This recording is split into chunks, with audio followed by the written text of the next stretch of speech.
Bartholomew Town, brought to you in part by the University of Rhode Island Online, Navigant Credit Union, Half Street Group, and Newport Film. Bartholomew Town.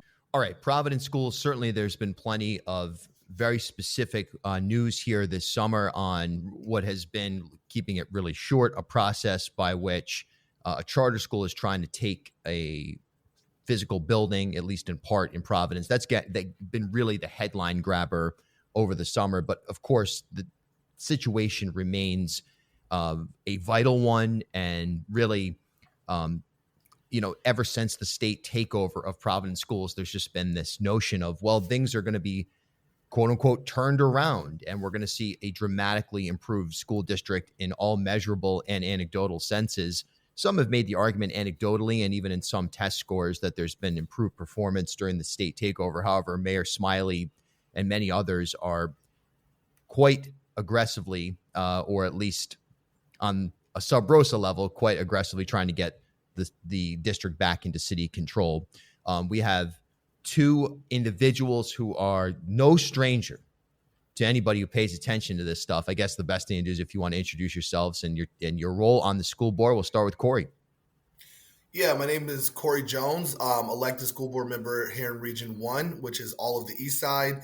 And I serve as the chair of Career and Technical Education. I also serve on the School Buildings Committee.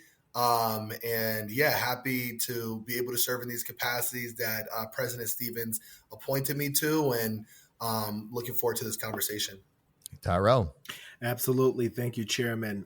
My name is Tyrell Stevens. I am an elected official in Region 5, president of the Providence School Board, and I'm just honored to be here on today alongside my colleague.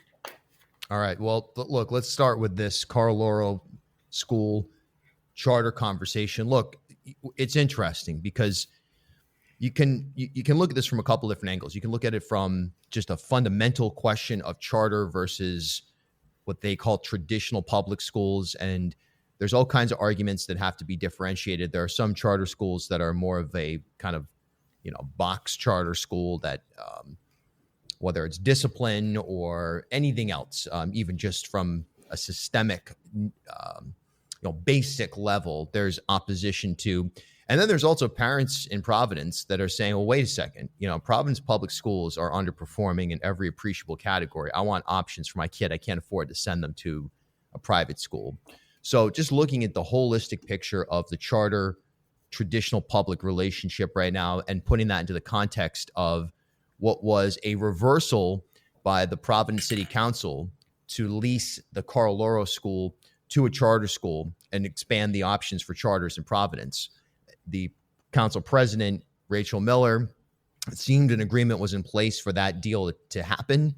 And it seems like sort of an overnight, last second reversal. We've seen some counselors outraged about this. We've heard parents outraged about this. Yet fundamentally, those who are opposed to charter schools are calling this a win. Each of your take on that very specific situation as it's unfolded and where it stands right now. Would you like to go first, President Stevens? Go ahead, Corey. Take it away. Yeah, so, we would never want to, tell a parent or students that, their school is bad or they shouldn't have access to their schools. But that's the exact reason why we were against this lease, is because, it's really a zero-sum game.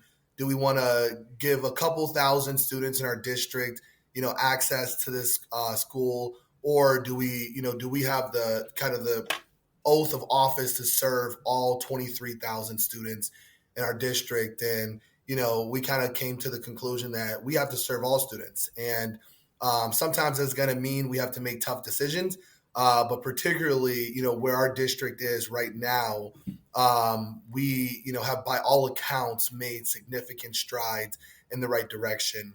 I really think that this charter issue has been the biggest sore spot on the takeover, has been kind of where the takeover has been unsuccessful. But I think, when you look at, at least in some of the schools in my district, Hope High is on the verge of becoming, the second best high school next to Classical, may become the first best in the entire city. Their arts integrated program has, revitalized the enthusiasm in the student population.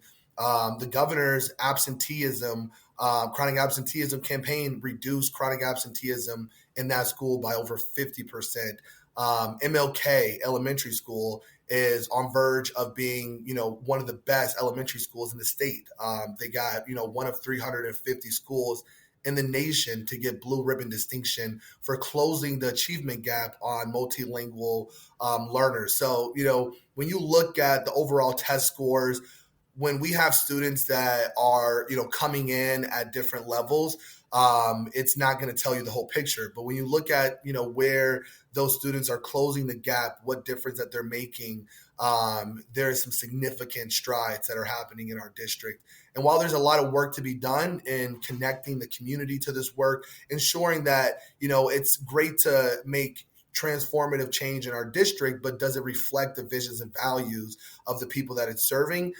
So there's some great questions like that we have to answer, that we have to work towards. But the way we saw it was, this lease would have been pulling the rug under 20,000 students on behalf of a few thousand. And Miss Althea from City Council had what I believe was the greatest kind of speech when it came to this issue. She said she had two children, one in the public schools, one in the charter schools. And she said, I can't lift one baby up to drop another baby down. And this is the dilemma that, families are faced with. They have, multiple kids. Some are making it to the charters, some are not.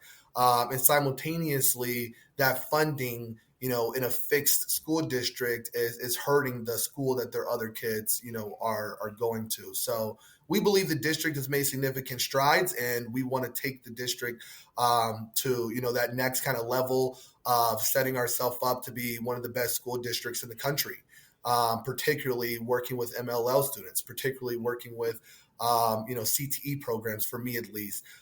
So, we believe that, losing or supporting or paving the way for us to lose, right?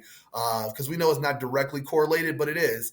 $51 million of more per pupil funding would make it almost an impossible mission in the next 5 years for us to make the school district as great as it can be.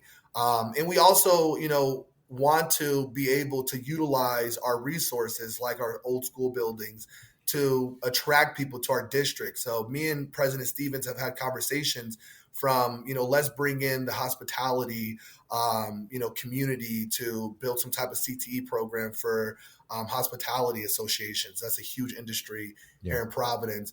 Let's bring in, a welding program. Let's, make it, a model like the CIC building where it's almost like a co-working space or an incubator. There's so much possibility, but if we are able to leverage these resources to bring something that other districts don't have, we are going to be able to attract people to our school district rather than, giving these buildings out for, virtually free and kind of leaving the district at a loss. We are not, actively working to hurt those other schools, but we believe when it comes to protecting our assets, it's really important that the deal that we make supports our students first and foremost. Bartholomew Town. Are you ready to take the next step in your career? At URI Online, they offer business and leadership-focused programs designed to fit your life. Whether your goal is to advance your career in fields like public administration, supply chain management, or training and development, their online programs provide the flexibility you need with a high-quality education you deserve. Learn more from experienced faculty and collaborate with a network of professionals, all from the comfort of your home or wherever life takes you. Visit uri.edu/online to explore programs and start building your future today. URI Online. Learn anywhere with us. Newport Film is celebrating 15 years of outdoor documentary film screenings every Thursday through August 28th. New critically acclaimed documentaries curated from Sundance, South by Southwest, and Tribeca screen at ever-changing, iconic outdoor locations across Newport and Aquidneck Island. A beloved summer tradition. Pack your blanket and lawn chair. Arrive early for free popcorn, live music, and filmmaker conversations. Head to newportfilm.com for all details. As Rhode Island's first ever member-owned credit union, Navigant Credit Union has been a staple in the local business community for more than 108 years. Yeah, today. Navigant is a $3.4 billion institution serving more than 136,000 members across 25 physical branch locations. But since its founding in 1915, the mission has never changed. Navigant Credit Union's team of financial professionals have remained committed to improving the financial well-being of the families, businesses, and communities they serve across Rhode Island. Learn more at navigantcu.org. Half Street Group brings a new generation's perspective to leadership communications, strategic public relations, and digital marketing. Half Street helps organizations and leaders take control of their own stories and manage their reputations. They get results for their clients by focusing on audience, message, and culture, and by leveraging their decade-long relationship with media and opinion leaders in the Ocean State and throughout New England. Join me and Half Street Group founder and president Mike Rea for a conversation every month about news of the day, the hottest media analysis, and a look behind the scenes at how impactful leaders drive conversations. Learn more at halfstreetgroup.com. And Tyrell, similar, thoughts or similar question, your thoughts on, I think just looking at the charter question as a whole is pretty much the main ingredient in the discussion around the Laurel School and where this goes from here. But that same argument of, hey, a couple of thousand students are going to benefit while others suffer. What does that say about the condition of Providence schools that you could even make that argument that, geez, these other kids are going to get lifted up and isn't it better if some kids get lifted up than, everybody else suffers? Because even with the achievements that we've seen, and there's been growth, there's no question about it. It's anecdotal in some cases, but it's there. Isn't it better that some kids have an advantage at some level, even if it's in a lottery format? Absolutely, Bill. I've been looking at this this lease conversation. I've been looking at it closely. It had been introduced a couple of months back, April or May, I believe. The council then put it on halt, and then after they revisited it a couple of weeks ago. But what I will say is that one of my main concerns overall with the lease, and I mentioned this to the council president after really analyzing it and going through it a couple of times, is, there's two major concerns. The one concern is, the enrollment piece where, we will be losing thousands of students. But then secondly was the funding piece. As everyone knows, there was a big battle between both RIDE and the school department over funding and over underfunding the school district. We then had to pay millions of dollars, which then resulted in taxes, increasing and spiking up. To then give this building away after that battle and after the taxes have spiked up, I just believe would have just not been good, would have been good stewards of taxpayers' dollars. I think that right there would have just sort of not been appropriate. Since the state takeover has taken place, we have lost 4,000 students. If we tally up, because I believe at that time, $25,000 follows each student. If we tally that up with 4,000 students that has been lost in PPSD, that's millions of dollars.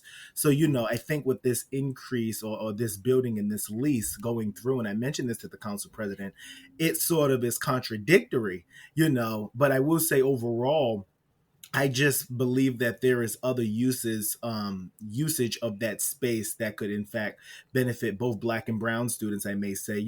There's a big fight going on.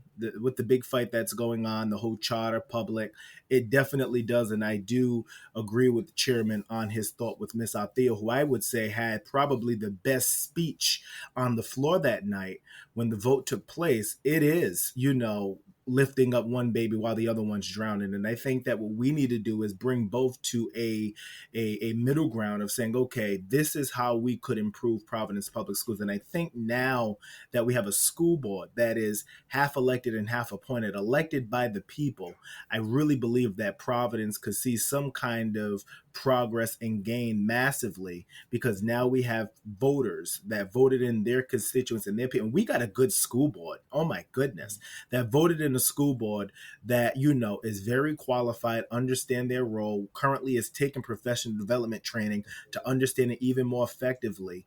I just need people in the community to just trust us, trust the process, because we're going to do our best to try to move these schools forward. But that's the thing. Families are concerned, and they have the right to be concerned as it pertains to, their child not receiving a quality education. Providence has failed thousands and thousands thousands of students, so I understand that. But, trust Providence Public Schools right now. Trust the school board. We're doing all that we can do to try to move these schools forward. What's the role of the school board right now? I think a lot of people don't understand that the advisory piece and what actual teeth you have um, as a body right now. What can you do as currently constituted as a school board beyond just advisory? One of the main things I would say I love about this school board, and I have not heard this. I heard it in my past. I'm on my 5th year, and I heard it in the past where there would be board members that say, well, we don't have any power. We don't have any power. This school board has not said that. And that's what I love. And the reason I love that is because when we say we don't have any power, it just sort of is an excuse to the community not to advocate for what is right. But to say that we don't have any power, but to then see thousands of dollars of people putting money behind these school board races, people trying to take over these races. And then when you look at the past couple of years of appointees and people that the mayor can appoint, there has been, I think, well over 100 applicants that have been fighting to get on the school board. So that shows that the board has power. But our role right now is to serve in an advisory capacity. And in that advisory capacity, that is to really just sort of support the school district, but not only support the school district, but to provide or receive, I may say, professional development training to prepare for the return to local control. And these community listening sessions, as you will talk about a little bit later, these community listening sessions that we are having in the community is a part of the return to local control. But I'll save that. But our role right now is to serve in an advisory capacity, to support the school district. We still control things that is on the agendas for the school board meetings and committee meetings. So there's a lot of work happening there. And we definitely do have a great deal of influence. Yeah. And to add on a little bit, even, it's been interesting, Bill, to kind of see in real time, kind of how the difference of an elected, hybrid elected and appointed versus fully appointed is. And if you even look back on that history, the reason why we were appointed and before that we were elected, right? You dig into some systemic racism and kind of how over the years they've tried to silence such a large district that is such a diverse district. And one example is as an elected individual, we have a great deal of kind of, I don't know if you would say it's quorum or, a great deal of respect is held between us and our overlapping elected officials where, previously, if you're a city councilor, if you're a representative, if you're a senator and you're making a decision about the schools, maybe you call, someone on the school board, maybe you don't, right? But now you have a direct line to, your overlapping school board member, and you have a direct line to the school board in the district in a way. And so I think that plays a significant role, especially when you look at the Carl G. Laurel building. I know at least my overlapping city councilors are, phenomenal and are always in communication and, always give me the liberty to reach out and share any of my perspective. And I believe that they hold that dear, right? I think that they, hold that relationship and that respect to a high level, which is significant in situations like the, vote in the city that, had a great deal to do with the school board. I also think, and that's kind of an informal power, right? But I think that's one of the most strongest powers, right? I also think there's a great deal of power in policy, right? We have a large, ability to shape policy, and very rarely has the commissioner overrided, those kind of policy decisions. And then lastly, I'll say, since being the chair of CTE, I've learned there's a great deal of power in our committees, right? The school district is different than kind of like the city council, because the city council, has a mayor that doesn't necessarily answer to the city council, right? He's his own elected individual. We have a superintendent who we evaluate and we hire, right? And so what that looks like is a part of our committee's role is almost like we're leading an executive branch, right? It's almost like, when I was a policy advisor in McKee's administration and I had individual portfolios where, an agency used me as their liaison to the governor's office, and I held, kind of the power of the governor's office when I worked with that agency. And so that's what I felt like it's been with the CTE committee. I've been able to, push things along, like the Rhode Island Experiential Learning Navigator called Rexel by Junior Achievement, where students are going to be able to have job shadows, internships, all in one inventory.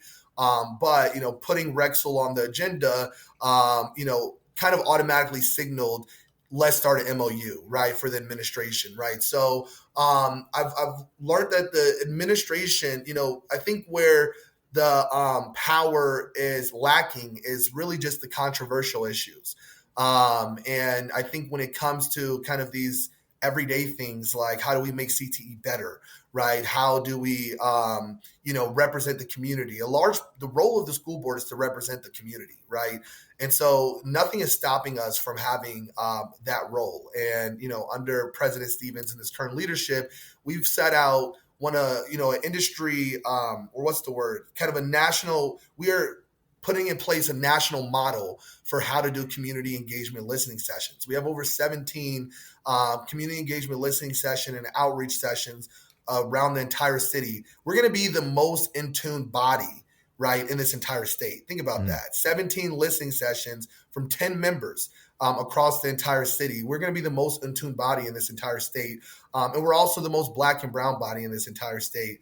So I think really, the school district has been moving in the right direction. Again, when you look at test results, it may not look that way because our students are starting at different points. Our students are coming into the country, within 6 months, and they're being given, RICAS test and SAT test, which is not a true reflection of their intelligence. But what's really has been a failure in our school district is the buildings, is, kind of the school culture, right? These, things that aren't as easy to kind of measure, other than a survey, have been a huge issue. The enthusiasm in our student base, right? And I think some of those things are turning around. There's work to do in the school culture, in some other departments. But I think when you look at where the schools are, they have been moving forward. When you look at where the board is, we are now moving forward with the schools. And I think one issue is that your schools can get better, but if no one knows that, if no one's hearing that, and that's happening in a silo, are the schools really getting better, right? It's like a tree falling in the woods and no one's there to see the tree fall, right? And I think now you have a board that's not only going to be the most in tune board with the city, with its constituents, but also it's going to be able to broadcast those wins and then steer the ship where the community is saying we aren't seeing the wins in this department. All right. So with that being said, when you're at these community listening sessions, there's no clear exact timeline as to when this district is going to be returned to the city. Right now, it's in state control. And hey, you hired. So I'll ask this as a couple of questions. You're satisfactory, or do you believe that Superintendent Montañez is doing a satisfactory job? You hire and fire him. Should he be retained? Number one. Number two, what are you hearing in terms of feedback from the community? Does the community want the district to come back to city control at this point, by and large? Is that the vibe you're getting?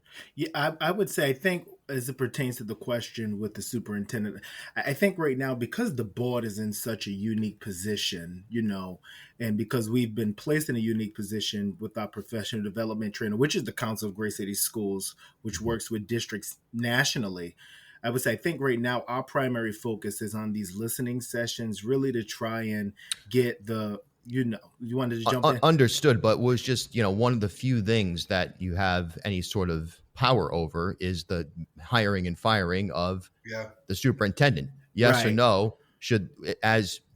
Is that something, should Montañez be retained as superintendent? I would say right now, serving on the school board, going on my 5th year, I would say, I think right now I'm unsure. I'm not genuinely sure whether that is the best decision or not right now. Dr. Montañez is still under a 2-year contract, so this year and then the following school year. So right now, I'm just personally unsure if that's something that is best for Providence Public Schools. Unsure.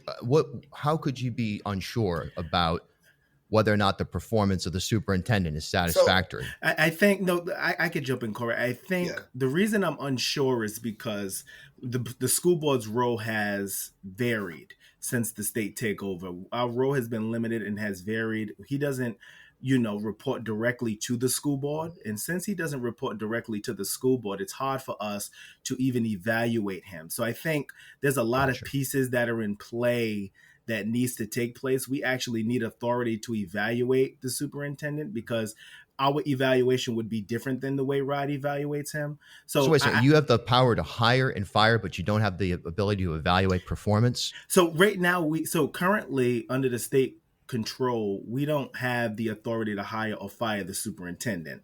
The commissioner has that authority So under what state role do control. you play in hiring and firing the superintendent? Yeah, so right now we have no say so over Gotcha. that. So the commissioner under the Crowley Act has complete control and authority over the entire care, control, and management of the Providence Public School Department and hires the turnaround Sure. superintendent. So right now the school board has no say so over the evaluation, the hiring or firing of the superintendent. But when it returns back to local control, that's when the school board would have a lot of say so. So I currently don't. That's why I was saying I currently don't know yet, nor do I even want us to really entertain that just yet. But that is something as we get closer to that return date, which from what I've been told is most likely, going to be, and I would say I'm 80% sure, going to be July 1st of 2026. But as we approach that, me and Corey will be more than welcome to come and join your podcast and let you know probably where the school board stands on that. But I know now we've been tasked with community listening sessions, and I know that's currently where my primary and the board's primary focus has been on. Got it. Okay. Yeah, and I'll just tell you, completely honestly, why I have the same kind of perspective as Tyrell. I don't know what the superintendent, is his decision or is the commissioner's or is the transformation officer's decision, right? And so it's really difficult to be an evaluator and a future boss while, someone else has another boss and you don't know what their boss is telling them or what they're doing, in their own kind of professional capacity. And so I think it's extremely challenging to evaluate the superintendent in a takeover situation because we really have no clue, where he stands on these issues personally and how he would lead under our school board versus under the commissioner. Isn't that completely broken, though? The idea, I mean, I understand that this would be required, that the school board, elected and appointed, doesn't know where the superintendent of the district that's currently, I mean, let's be honest, it's coming out of crisis. Some would argue it's still in crisis. Yeah. And the school board doesn't understand the day-to-day inner workings of the superintendent. You have to defer to RIDE on this. And then you're saying you don't have a holistic enough picture to even be able to, what you have available is advisory bully pulpit, if nothing else. You're saying you don't have enough information to even properly or effectively advise the commissioner, the general public, on whether or not the superintendent is performing in an adequate manner. How broken is this situation right now? That sounds to me like a complete disaster. Bill, I think you're making a great point on why takeovers, specifically the way this one is structured, where it's an entire district, can't work. Yeah. If you read the takeover book by Domingo Morale, he talks about how it isolates the community from the district, right? Which creates these issues like this, where, the school district may be moving forward, but is it the direction that the community wants it to go? Is the superintendent serving in the capacity that, the community wants or the school board wants, right? Yeah. And so these are some big questions that, we've had to grapple with. And, we can't change that the takeover happened. But I certainly wouldn't want another district to go down this route. And, if there was another district that was being considered for a takeover, I'm sure me and Tyrell will be the first ones to go and give a lecture about why they should fight it. Because this exact dilemma makes it so, it's extremely challenging for the school board to do their job.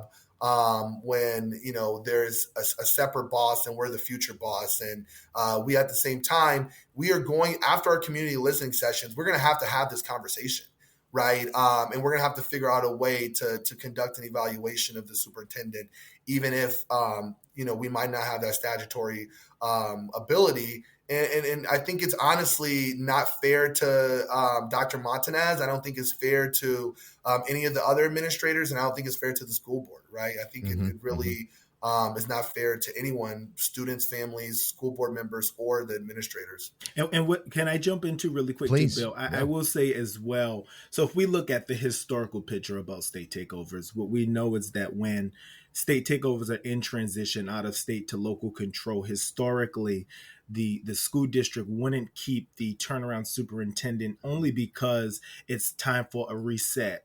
The thing in our situation is I just think it's pretty unique in some ways. It's pretty difficult in some ways. It's, and the reason I say that is because we're currently in a state takeover. We don't have as much access, like we had already said, to evaluate.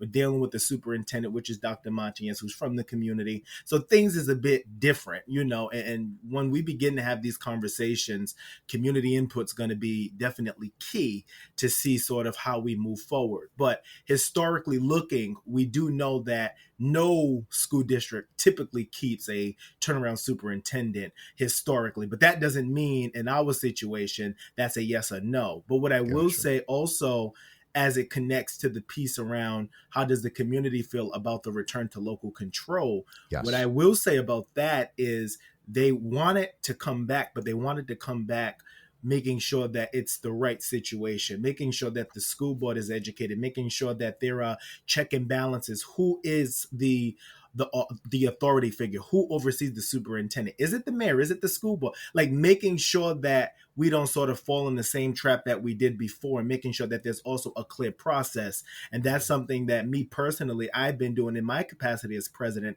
making sure that there is a clear infrastructure for when we do return back. So it's not the school board and the mayor and the city council all clashing heads over control and authority over the school district. Got it. Yeah. Well laid out right there. It makes a lot of sense in terms of. Yeah, I was going to say, and that's a heavy lift, right? Like, the leadership team is currently reevaluating all of our policy, reevaluating all of our committees, reevaluating how we set agendas, reevaluating if we even need roll call, pledge of allegiance, or, all. So I think it's really underestimated, going and looking at a system that's been around for over 100 years and then saying, maybe this rule or this idea that was set 30, 40, 50 years ago doesn't make sense for 2025. It's a really hard lift. And I think it's the lift that the other leadership of the school board previously,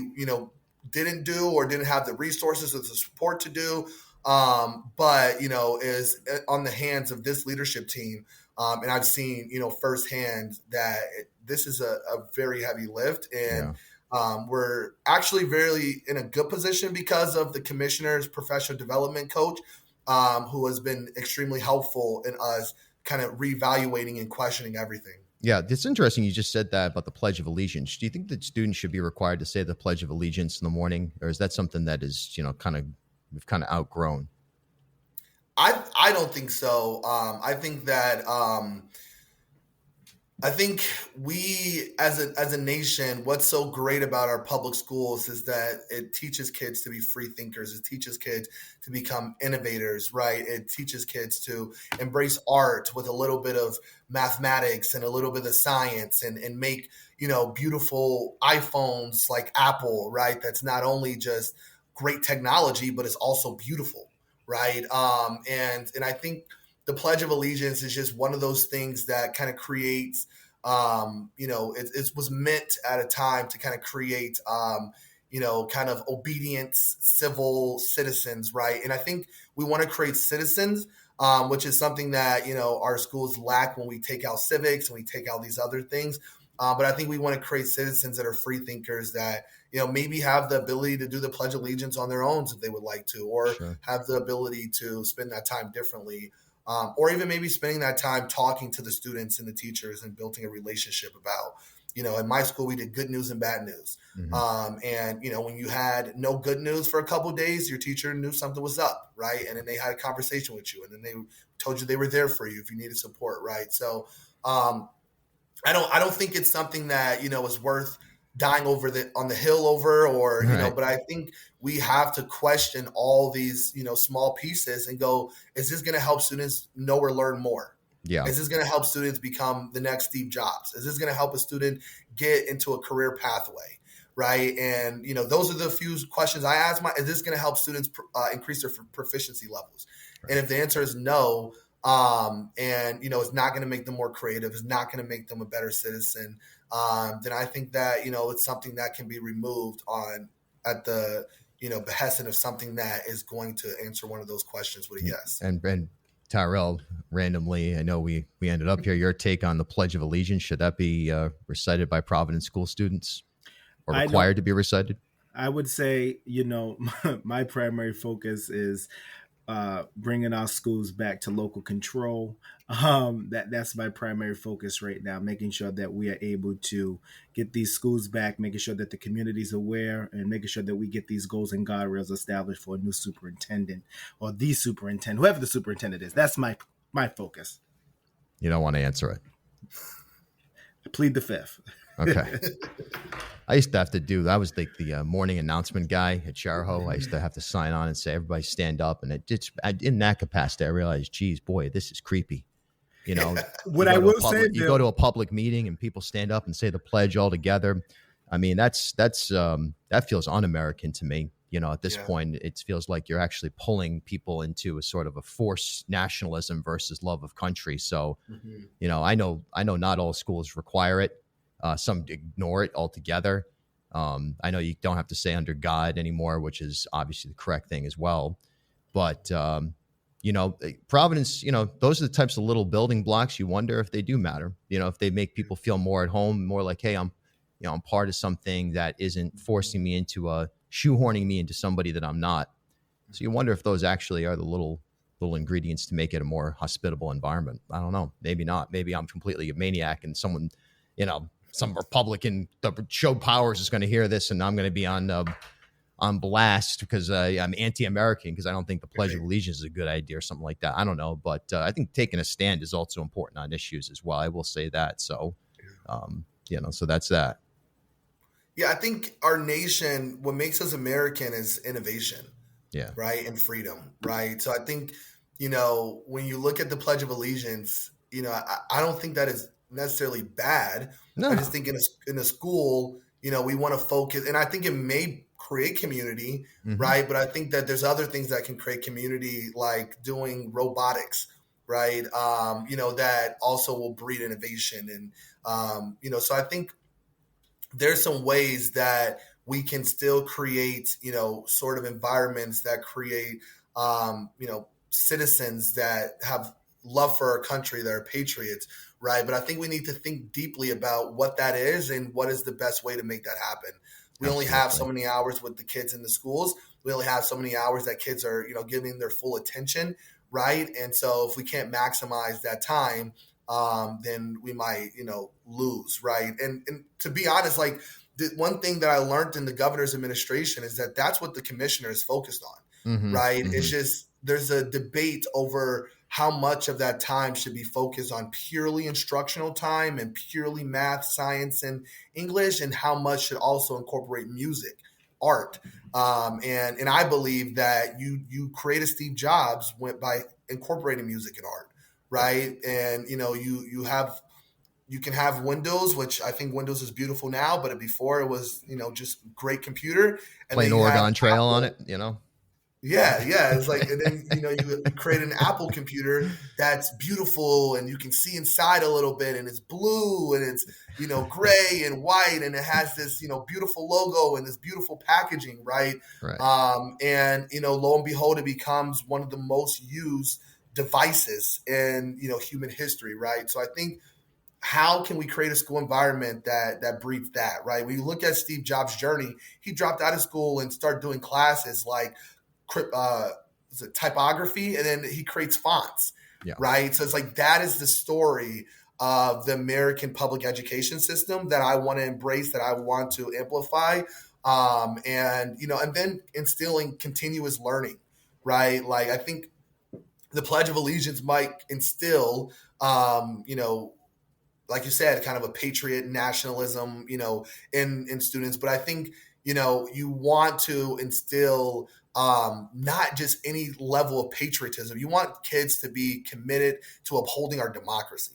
Bingo. Right? Thank you. And Nailed it. yes, that's the patriotism I want to instill. And then upholding innovation, right? Yes. And how we can make that happen in our school system. I'll rely on the professionals to work with us to make that happen. But I think the school board's goal is to carry those values, right? Bring them from the community, bring them to the district, and then task the district, the professionals, to say, okay, how can you make the community's value incorporated in our school district? This might have been a value 50, 40 years ago, but now this is the value, right?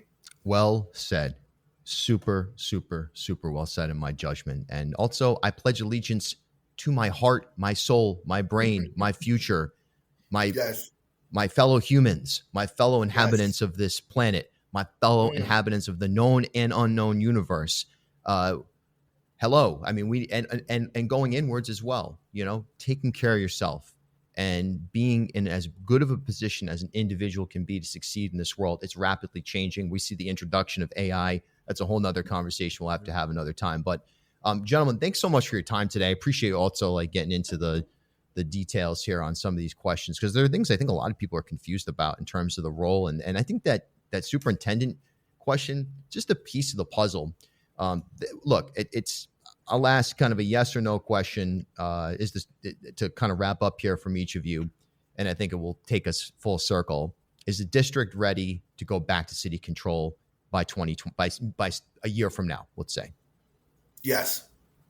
Yes. All right. Tyrell Stevens, president of the school board. Corey Jones, school board member elected. Thanks so much for your time today. Really appreciate it.